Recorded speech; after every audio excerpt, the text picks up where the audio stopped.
Hello, welcome to Old Nerd Watches Westerns, Episode 5, High Noon. I've never seen this. I can't believe I've never watched it. I'm an old nerd. I love Turner Classic Movies. Used to watch that channel all the time when it still had cable television. Uh, Loved it, but never ever saw High Noon, one of the most famous westerns of all time. But I remedied that. I found this at a thrift store somewhere. Picked it up for like $2 or less, and it's a nice collection, 2 disc Ultimate Collector's Edition.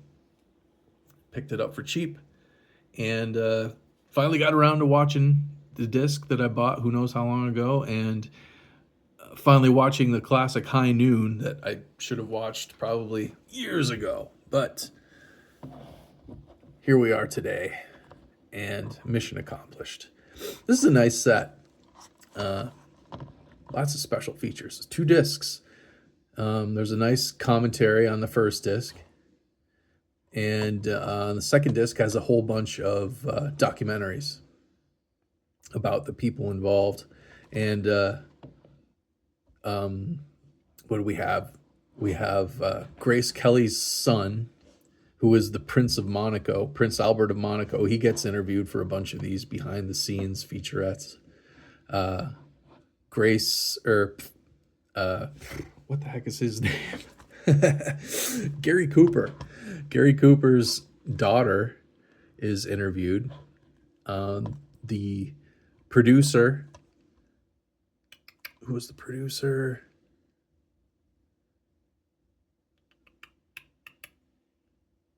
Fred Zinnemann was the director. I believe Fred Zinnemann's son is interviewed, and Stanley Kramer is the producer. I believe it's his son as well. So all the children of the four main people here are interviewed for the behind the scenes. Like, a lot of them were little kids when the movie was made. Came out in like 1951, and they were actually on the set and went to the premieres and had a lot of insights into the movie. So it was really cool to hear from them. This set came out in like 2008, and a lot of the interviews are from shortly before that. I think like 2006-ish. I think. There's a good one on here. Tex Ritter. I never knew. I've known the name Tex Ritter all my life. Didn't know why I knew it, but he was a country singer, songwriter, and actor. Did a lot of westerns, smaller budget westerns maybe, but he did the theme song he performed the theme song for this.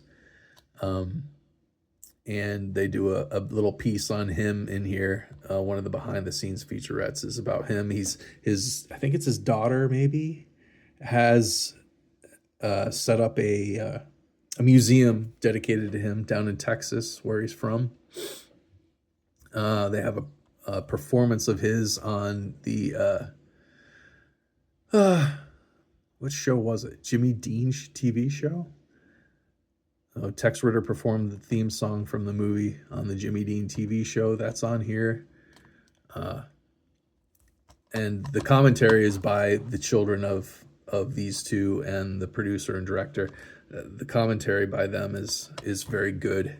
Lots of good behind the scenes insights. So this movie, I guess, is pretty infamous because it came out during the Red Scare, when the McCarthy hearings were going on in America, trying to weed out communism.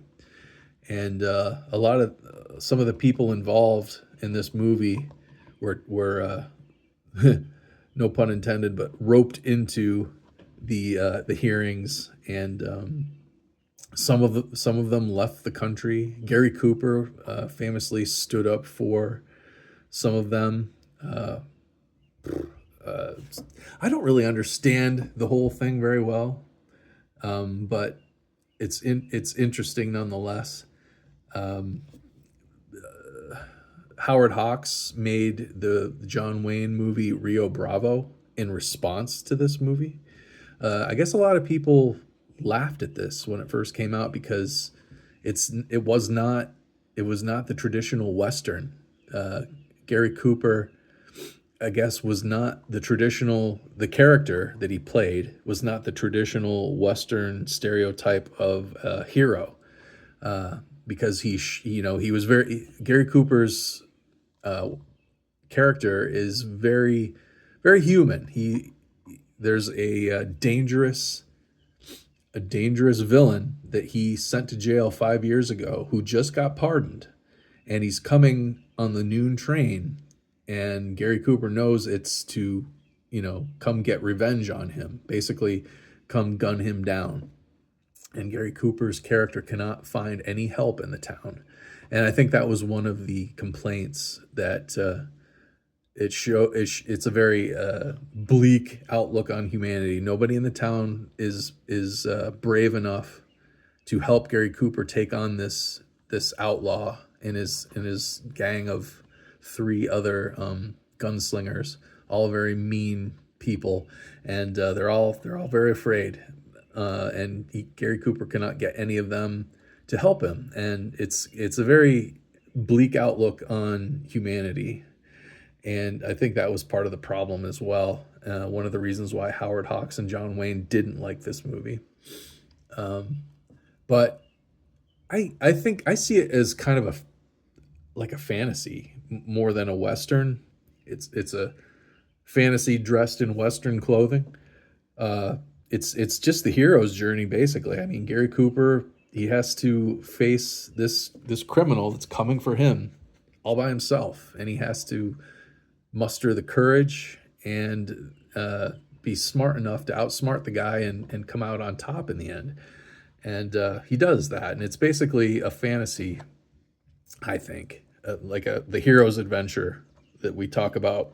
Joseph Campbell, the Star Wars template of storytelling. That's my take on it anyway. It's more of a fantasy than it is a Western, even though most people watching it, it's basically just a Western. But as far as it, like, I guess a lot of the people involved, the writers, the producers, and everything, were communists. So their worldview probably slipped through in a lot of what they did. But I think if you watch it as more of a fantasy, it makes more sense than as just a straight up traditional Western. That's my take anyway. Now, since I said Howard Hawks and John Wayne didn't like this, and they made Rio Bravo about 5-6 years later as a response to this, I'm gonna watch that next. That'll be the next episode of Old Nerd Watches Westerns. I'll do Rio Bravo next because I've also picked that up at a thrift store somewhere. So I've got that. I've dug it out. I'm going to watch that next. So stay tuned for the next episode of Old Nerd Watches Westerns, where we'll talk about the response to High Noon, Rio Bravo. And anybody who can enunciate what I'm trying to say about the background of this movie, the stigma of this movie, please comment it down below. I'd like to be able to understand it better. And otherwise, like, share, and subscribe. Thank you for watching, and I'll see you next time.